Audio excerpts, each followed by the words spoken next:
Welcome to Altitude After Dark. Busted up in Baltimore. Worse than my face, it's the Broncos in their pride. Your guy, DMac, bike accident. That's all you need to know. And Coach Mike Sanford.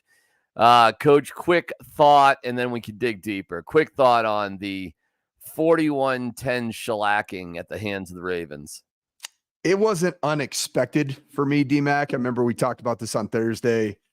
You came face to face with the best tandem of quarterback and running back, certainly both being highly athletic and versatile, maybe in the history of football. And they're both playing really good football. So it was a bit of a measuring stick game for the defense and did not pass this particular test with flying colors. But I don't think any of the phases of the Broncos today passed with flying colors. You just faced a better football team. Some honesty of Sean Payton coming up in just 1 second. Your 401k is likely one of your most important financial plans, but it's only part of a comprehensive financial strategy. Edward Jones can help you understand how your retirement assets fit into your entire retirement picture so you can work toward meeting your unique retirement goals. Contact Beau Smith, your Colorado Edward Jones financial advisor at 303-758-8500. Or visit edwardjones.com/Beau-Smith. That's BEAU-Smith. Edward Jones, member SIPC. You ready to hear from a dose of reality from Sean Payton there, Coach? I'm ready. There he is. And you just can't bullshit yourself, including the head coach or any of us. We got to be able to say, hey, Oh, yeah, that wasn't good. You can't bullshit yourself. What's he talking about there? Well, I think he's been very fair, even though you're a young team, you're developing. It's a developmental year. I think even after some of the victories over the Saints that were plagued by injuries, the Panthers that were just bad and also plagued by injuries, kind of making it very apparent that there's some fictitiousness going on with regards to just how good we are perceived to be by some. Mm-hmm. And so I respect that, because I do believe Sean Payton has designs on the season further than just, kind of keeping the fan base galvanized about this season.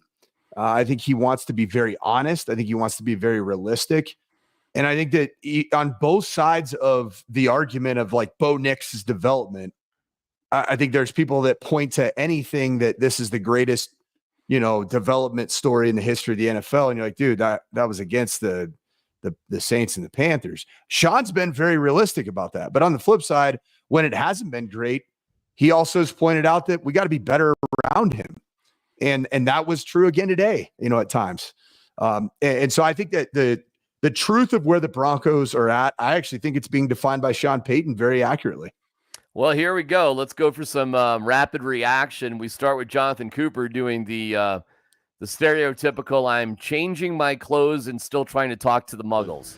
We just got to finish those plays. We can't get that close and then have him stiff arm us or push us off so that he can create space and extend the plays. We can't let that happen. And then every single one-on-one we get, we got to win. You guys have had one of the best defenses in the league this year. Why do you think they were able to exploit things as much as they did today? We gave up big plays, and they're a really good red zone offense. So each big play that they had, they would get to the red zone, and then their whole playbook will open up. So it made us kind of tough. Like, for crying out loud, let the guy put his socks on. What's the rush here? I mean, what are we doing here, man? I will never understand the trying to talk to dudes, Coach, when they're putting clothes on. I will never understand that. Yeah, it's a unique aspect of the National Football League. It doesn't happen in college. They don't allow Muggles into the locker room. I don't think they ever have in the collegiate game. I think that's probably intelligent. Whatever happened to, was it what team was it that just said straight up, we're not doing this anymore? Well, the Broncos were one of them. There were several teams that did that. And what happened to that? No, it's stupid. It just went away. Meanwhile, DJ Jones. Some people do, some people don't. I won't see which side I'm on, but yeah. DJ, without watching the film, what do you think it is that, you guys struggled with the most? 41-10, we got one. I mean, they were pretty honest with everything here. Bo Nix talked about getting his butt They were kicked. obviously really important plays in the game, and if you hit them, you never know what happens at the end of the drive. And we came away with no points on several of those fourth downs, and we just, you never know. So obviously, if you hit those, the game, I guess could change. But a lot of what ifs in this game, and the fact of the matter is, we got our butts kicked. Okay, and one more for you again, Sean Payton. Telling them this is, even beyond playing football, there's going to be games where you got to win on Monday, and it's not going to taste good for any of us, and we're not going to like it, but that's life. And then we got to bow up and get ready to play next week. And that's why it's so important when we're bringing in the right type of players and the mindset. Let's not make any excuses. We got whooped today. Okay, Mike. Not a lot of debate here, right? They got their ass kicked. They got whooped. Let's not bullshit ourselves. I mean, this is pretty clear what happened today, correct? Very clear. And if you look at the trajectory of the game, and you follow those percentage and odds to win at different points of the game. One of the things that stood out today was the amount of times that Sean Payton went for it on fourth down. Well, I believe it was 4 failed. I think technically, because the last one to Cortland Sutton was a fourth down too. But the significant ones were the first 2 in the first half. Those were the most significant ones. Yeah. And I do look back to the play call, the protection on a cover 0 all out pressure look from the Ravens, and for Bo Nix. Great read, great pick of the matchup, which was throwing the slot fade to Troy Franklin, who continues to get by people. If that ball is just duck farted to him, frankly, just throw it out there to him. I think this game's a completely different ball game. I do.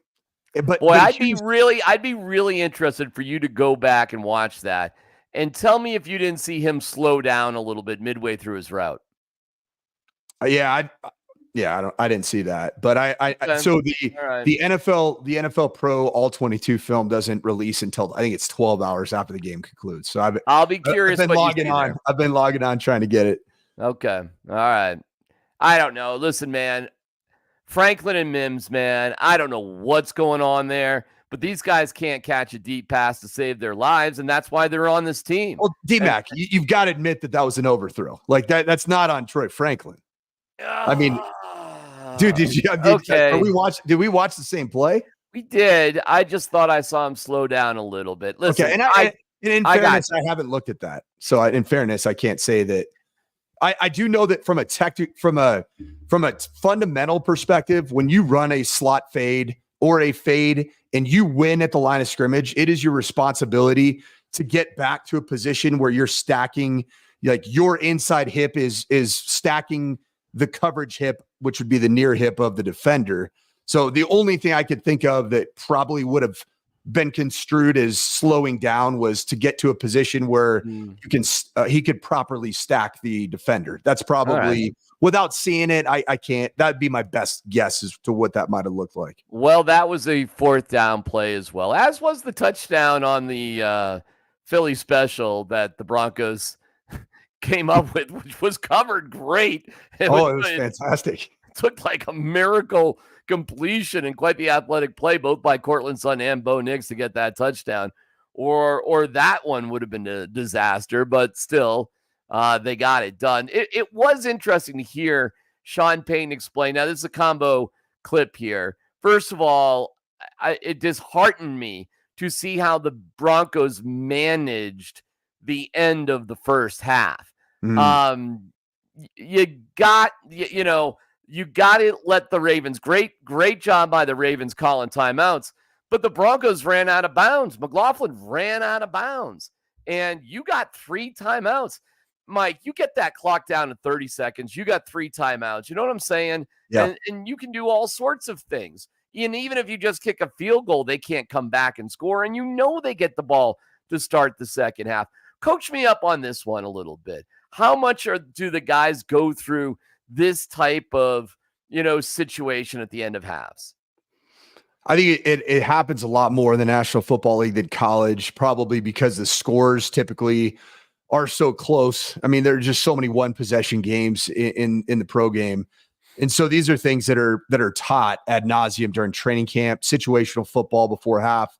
I mean, think about how many times we were at a Broncos training camp practice, when we would pass the baton from the 10 and noon show to you guys noon to 3.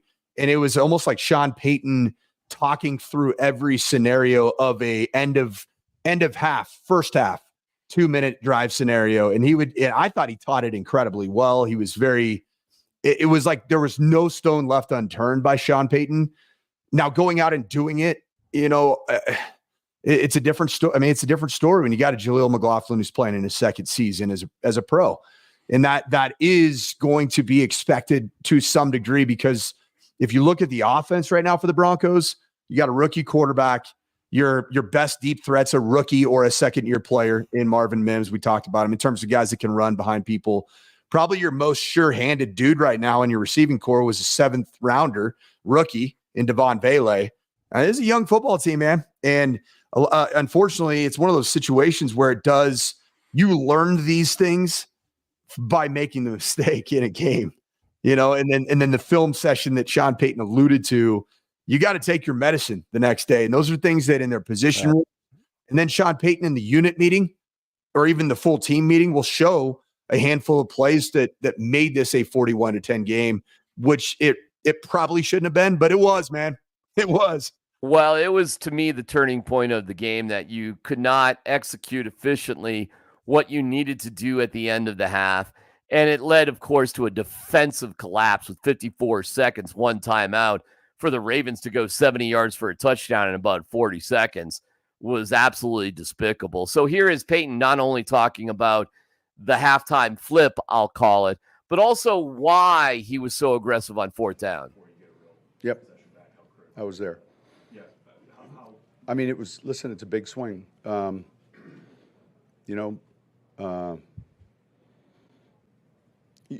you play a good team like this on the road, you're wanting to get it into the fourth quarter, and we weren't able to do that.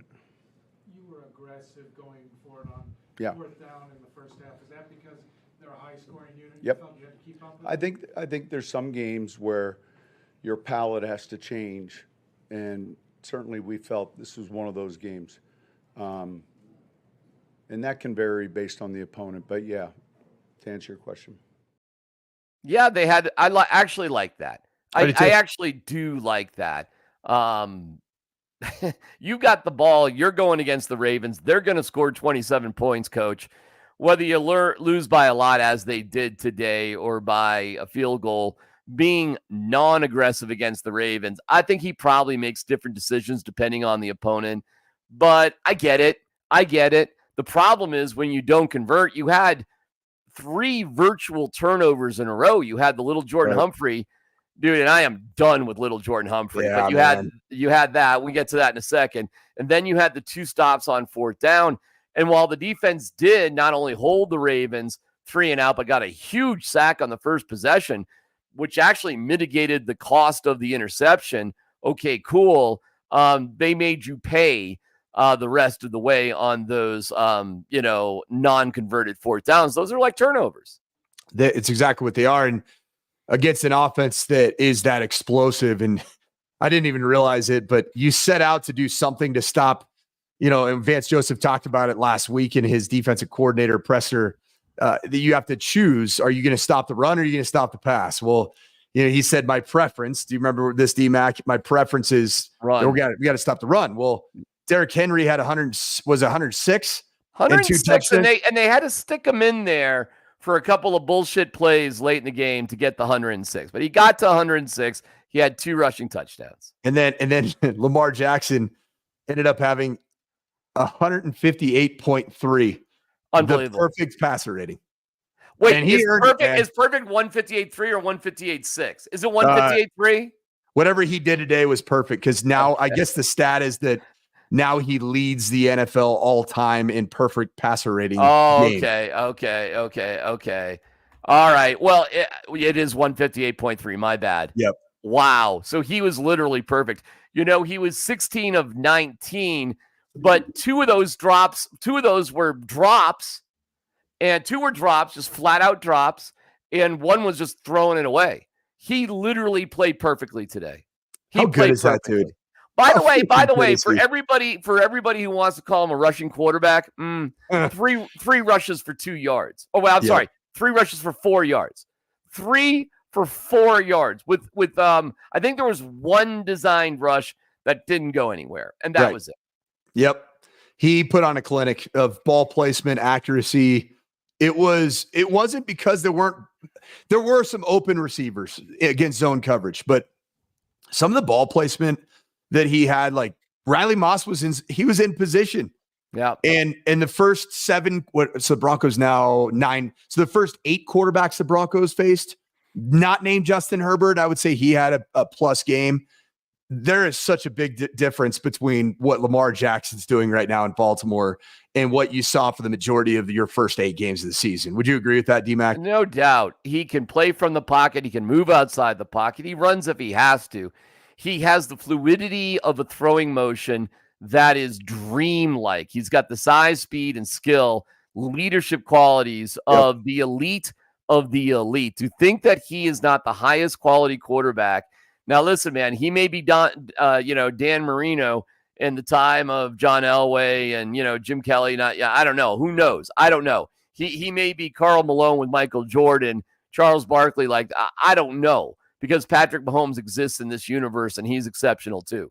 But to think that Lamar Jackson, first of all, is anything but just an elite everything quarterback is ignorance at this point. It's ridiculous. The guy's as good of a pocket passer as there is in the NFL. He's not turning the ball over. No. He didn't even put the ball in harm's way. He makes really good decisions.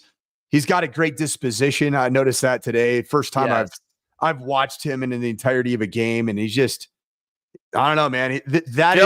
He's the poster child of the modern NFL quarterback, man, because it is the athleticism, the threat of him as a runner that does create a lot of problems for defenses in terms of how many you commit to the run responsibility. And if you commit one extra that's a quarterback run guy that is designed to stop the quarterback run, that's more space that you created down the field, which is exactly what the Ravens were leaning into, is the run action.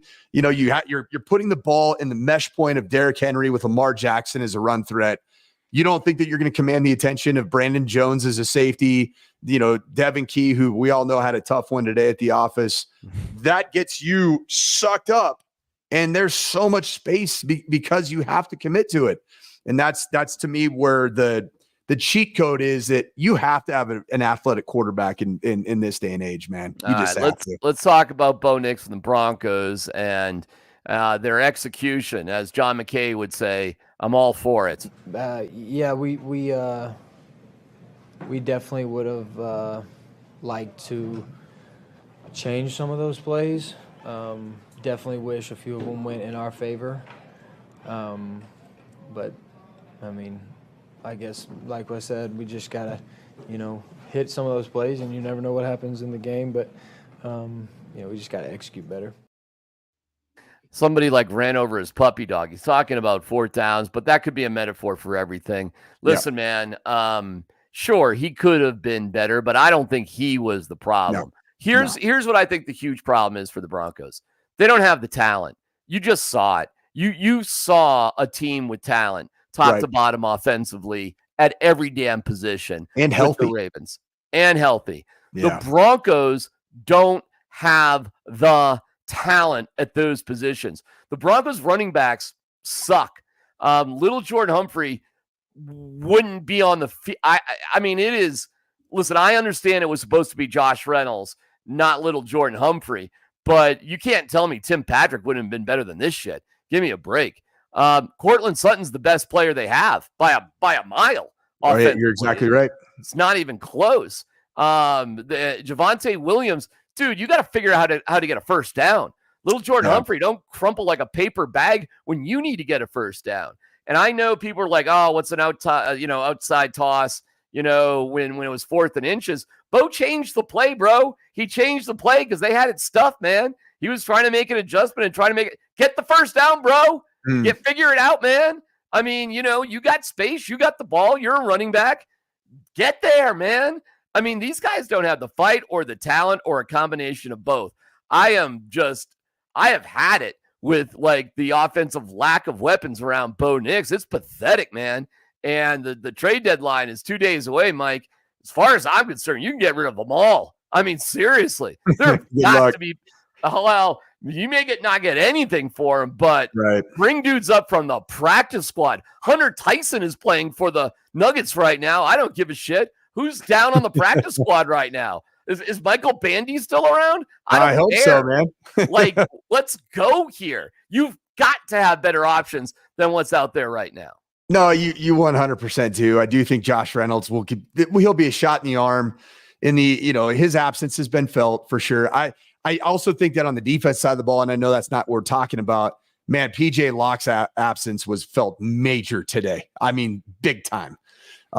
He's a leader back there. He's a presence. But if you look at the offensive talent, I think you're not going to be able to add significant pieces because of both your cap situation and because you're still going to have some of the same cap issues a year from now. Do you want your rookie quarterback to have a shiny new object that he starts creating some synergy with at, say, tight end or receiver, and then all of this to not be able to afford to pay them next year in their contract years? Because that's typically what you're getting, rental players. So I don't know if that's the right thing for the development. I do think that a whole hell of a lot more Devon Vele and a whole lot less of little Jordan Humphrey is a net positive for this team. I don't get why it's not happening with any form of consistency, particularly early in games, DMac. This is 2 games in a row where little Jordan Humphrey at his fingertips or in his ball carriage, there was a turnover in the first drive of the game. Am I right in saying that 2 weeks in a row? Hell yes. And listen, Beau had to put the ball where he did on that first pass to little Jordan because there was a player linebacker right there. Had to put it there. Didn't have a choice. It would have been knocked down if he threw it lower or more inside. Go get the fucking ball. Excuse my French. But I mean, you got to be kidding me with just putting a paw up and not really extending yourself. I mean, that is ridiculous. So either you don't have the heart to get it or you don't have the ability to get it. Either way, you got to be kidding me. I mean, knock it down if you can't get it. But just to sort of haphazardly put your hand up, deflect the ball so anybody could intercept it. I mean, I was beside myself on that. And when he got that other pass and didn't really try to what I think he could have done to do more to get the first down. And listen, I get it. The ball was 10 feet over his head in the end zone. Nothing he could do about that. So I'm not on him on that one. That was a bad throw by Beau. Dude's wide open. Again, even with the wide open pass, you just have to feather it in there, lay it in there. How many times did we see Lamar Jackson just real easy, like a pillow throwing the ball up there? That's in a terms of confidence timing thing. and touch. That's a confidence thing. And it's interesting. When you're feeling it, when you're in the flow, you just changing up ball speeds, trajectories, different flights of the pass, like that stuff's just coming to you naturally. And, I could see a little bit Beau, right? We're 9 games in, right? And one of the things that I'm going to write about in the Denver Gazette tomorrow is that I've identified that Bo Nix, just like a lot of quarterbacks, damn near every quarterback I've ever coached, he's just one of those guys that when it's good and he's in rhythm, it's impressive. And he was in 2 of the drives in the first half. But when he's a bit out of rhythm, he tries to overthrow passes, right? He either too much velocity or downfield throws. He tries to just put too much on him. And I think that's going to be the most important thing for we're past the halfway point now, is his development. It's going to be about putting the right people in the right places. Why is little Jordan Humphrey running the primary route on a movement play, the very first pass of Beau's day? Why? Could that not have been Devon Vele? Has he not shown that he's a guy that will throw his body incessantly on the line to be able to come down with the football? Yes. And little Jordan hasn't. So that's a coaching thing. Sean Payton said as such. We didn't coach well enough. But then that's right. I think that for his development, it's got to be about just everything is about getting him into that rhythm, that flow state that a quarterback does need to have, but particularly when you're playing, you're playing with the big boys, man. I mean, this is it's not Carolina, New Orleans anymore. You're going to have a big boy again on a week from today. And I actually believe that the Broncos are going to beat the Chiefs. I do. I'm standing on that. Well, let's get to that in just 1 second. Do you see yourself traveling, working part-time, or moving somewhere warmer when you retire? Beau Smith, your Colorado Edward Jones financial advisor, can make your retirement goals a reality. He can help you figure out where you are today and how to get where you expect to be. Working together, you can plan for what you want and be ready to take on anything unexpected along the way. Call him at 303-758-8500 or visit edwardjones.com/Beau-Smith to get started today. That number again, 303-758-8500. Edward Jones, member SIPC. Let's think about what is next, Coach Payton. Yeah, look, you have to look inward. You have to start with yourself. And anytime you go into a game and you look at your work week, you look at your preparation, and if you don't, then everything I just finished telling those guys isn't true. You have to look at, just there's certain things you have to look at, and I think it's important to do that to improve. Okay, Coach, let's look at the next few games. And I'm with you about the possible 5 in a row. Tell me what you're seeing. I think that this Broncos defense is really good. It got exposed today. They're going to go back to the drawing board. You don't have to account for the quarterback-driven run game that you do going into a game plan that you did with Lamar Jackson that you will for Patrick Mahomes. There's familiarity with the Broncos. They beat him a year ago, and you could say that Patrick Mahomes had the flu. I don't want to hear it, man. This is a team that's not scoring a ton of points right now. The Ravens were, and that's why I thought the Broncos were going to get beat badly, because the Broncos have not proven to be able to score unilaterally on the offensive side of the ball if they're not aided by field position and takeaways. But I do think you can get takeaways against Patrick Mahomes. He's dang near at the top in the NFL in interceptions. I know he was at least a week ago. And then you got the Falcons coming to play you, and they're playing good football. They are. But they're in that same NFC South that the Broncos had so much success against. They are going to be a lot different. It's going to be like swinging a bat without the donut on after playing the Ravens and the Chiefs on the road. So I think you just got to split one of these next two for sure. And then the schedule lightens up a bit, up until you finish with Cincy and in Kansas City again. Yeah, after the Chiefs on the road, you've got the Falcons at home. They did beat the Cowboys today, 27-21, and they're 6-3. But that's a winnable game. Tough game, but winnable game. Most likely a postseason team, right? The Raiders, yes, I'd say so. The Raiders are absolute garbage. 41-24, they lost, throwing up some, stupid fourth quarter points that meant absolutely nothing. Then you've got the Browns, who lost to the Chargers 27-10 today. And after the Browns, you have the Colts, who currently are losing after leading for a little bit, but they are losing 14-7 in the fourth quarter. They're not a bad team, but playing the Colts at home certainly should go in the Broncos' favor, I would say. Right. Yeah, they got an ancient quarterback, Well, who will have December 15th? Yeah, it's going to be. I mean, I'm not. Do you think Flacco's a slam dunk to start the rest of their games this year? That's what they're saying. That's the Colts. I mean, obviously injury would prevent that from happening. But yeah, the Anthony Richardson deal has been really a big national hot topic, because you moved on from a second-year quarterback that didn't even start the majority of his first season as a quarterback. So yeah, it's a controversial deal. I think that the Broncos schedule does open up. I think this is probably a needed dose of medicine. And I do think for the Broncos, the fact that this game was 41-10, it's probably going to bode well for their team, because it wasn't like Bo Nix went out and played horribly. No. That'd be the only thing that I'd be concerned about is you go and play a team like this and your quarterback plays like garbage and throws 3 picks and he's the reason you got blown out. I think that, inevitably human condition, the Broncos defense was feeling themselves a bit. This was one of those games that does bring you back to life, brings you back to ground zero. And that's, I think that the makeup of the defense and the type of guys they have, they'll respond just fine from this. What an amazing performance by Lamar Jackson, a perfect quarterback rating. His QBR was 97.1 out of 100. I mean, hey man, it was his day. And Derrick Henry was fine. I mean, it was fine. It was all right. But, averaged 4.6 per, couple of touchdowns, 106 yards. Listen, they averaged 200 rushing yards a game, and they ran for 127. Right. But they were incredibly efficient, coach. Unbelievably efficient with what they were doing out there. And they were stopped on their first drive. They handed it, and it was over when the fourth quarter. The game was not a game in the fourth quarter.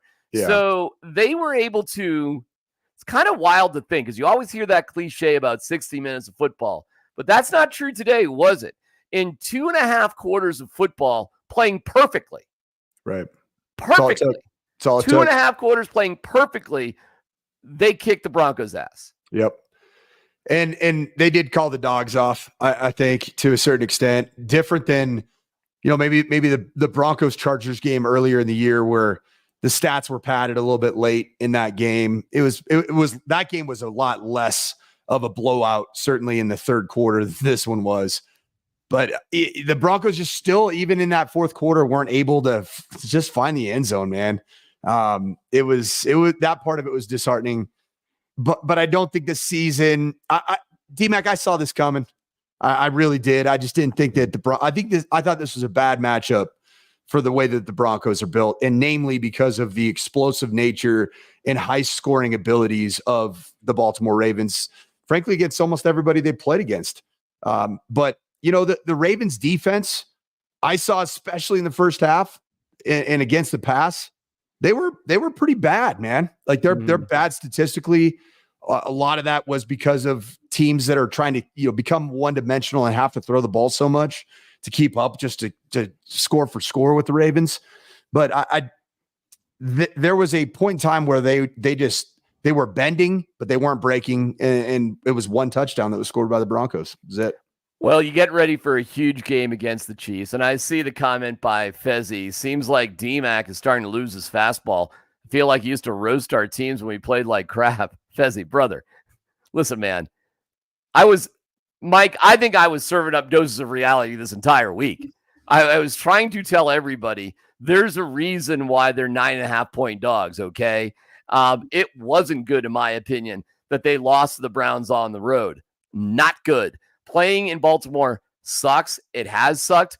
Broncos were the biggest underdog in the entire league this particular week.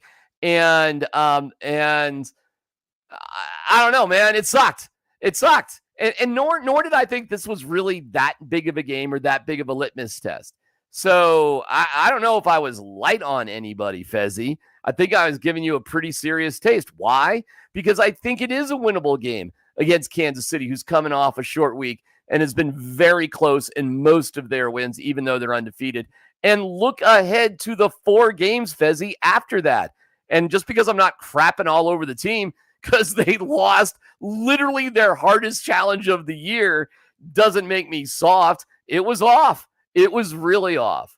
And I'm not giving anybody a break, but you're winning the games you should win. And right now, Coach, you're losing the games you should. And you did pick up a win against the Jets in New York, which was a surprise at the time in bad conditions, and the shocking win against Tampa in September, which nobody expected. Right. So I think the Broncos are pretty good right now overall, and I'm sorry if I'm not harsh enough for you guys out there.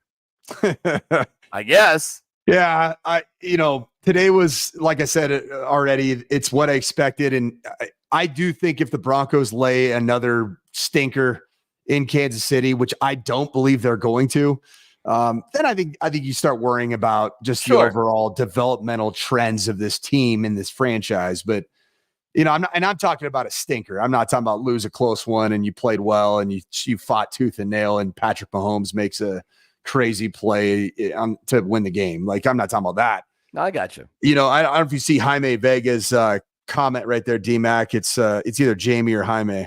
Okay, I'll find it. Just expound on why you think the Broncos can pull it off next week. And Jamie or Jaime, I apologize.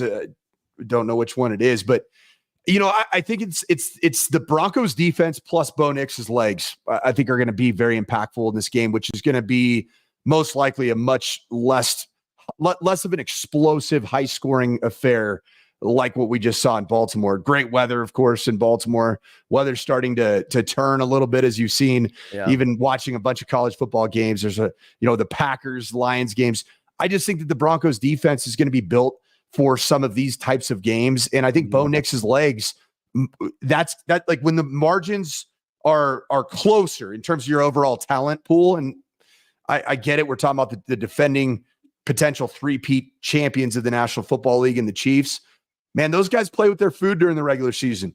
And while they're undefeated, they do. DMac, they do. Patrick Mahomes treats regular season games at this stage of his career like preseason games. I'm going to try this guy out. I'm going to see if this guy's good on this route. I'm going to try this ball placement out. And that catches up to you when it catches up to you. And I think the Chiefs always lose a game that they shouldn't lose, especially when they're playing like they are. So I do think that Bo Nix, the athlete, which he did show off, particularly in that kind of mid-first into the second, Bo Nix, the athlete, is going to be a difference in this game. And I think he's going to have a signature win because he really hasn't had one yet, right, D-Mac? Would you agree with that? The Tampa win. Tampa, I don't know. Yeah, Tampa would be the closest thing to it. There's weird ones. Tampa, like, it was good to beat the streak of the Raiders, you beat, I don't know, bro. Like, he played in pretty incredible. Oh my gosh, who was it against? Who are we talking about Saints. here? No, he did not play great against the Saints in the pocket. He ran the ball incredibly well, but he played really well against the Panthers. The Panthers, right? Yeah. Especially in the first half. Yeah. Listen, man, played really well. when I'm watching that game, to me, and if you need more time, fine.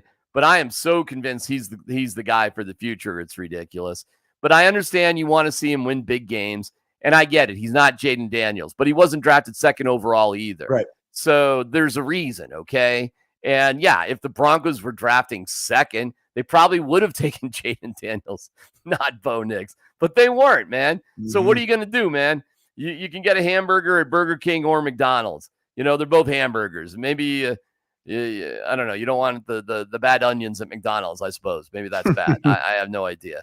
Listen, bro, I'm not surprised with what happened. It's not even that big of a deal. What would be a big deal if they turned around and got their ass kicked by the Chiefs? I'll give you that. Yeah. They turn around and get their ass. And that's what happened with VJ when he was the head coach here his second year. They go back and look at that record, coach. That was humiliating. It was just getting your butt pounded every single weekend. It was terrible. And this was a one-off so far for this defense.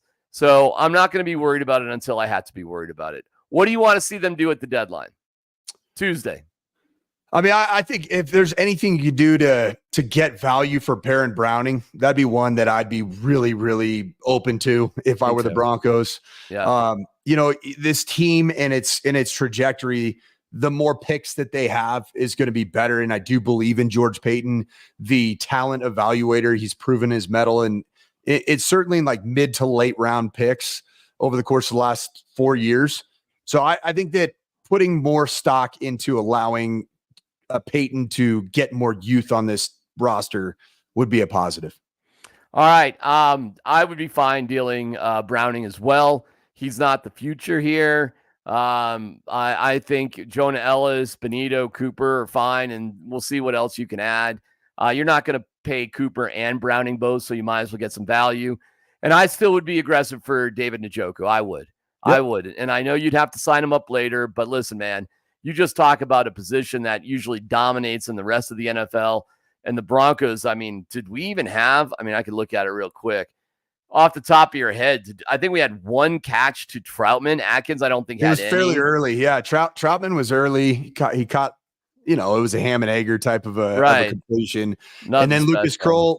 Kroll, I don't know if he dropped the ball, but he got out competed on a ball that a defender played through the catch point, and that was disappointing. So for all of the great vibes of tight end international tight end day last week, and the Broncos coming alive, this was it was a different story for sure earlier today. Yeah, of the 33 passing attempts, 2 targets to tight ends. Okay. Yeah. Yeah. All right, Coach. You back in a minute? We seeing you tomorrow morning at 10 a.m.? Yep. 10 a.m. tomorrow. One of the streaks that I was pissed that came to an end was Benito, the Benito sack. And I love the Benito when John sack Franklin Myers got that sack, Benito was kind of laying on it. And I was like, ooh, I wonder if he's going to get like half a sack in there. Yeah. Did not. No, he did not. So it was that kind of day, DMac. It was just that kind of day. It was that kind of day. All right, Coach, we appreciate everybody watching. Make sure you like and subscribe. That always helps.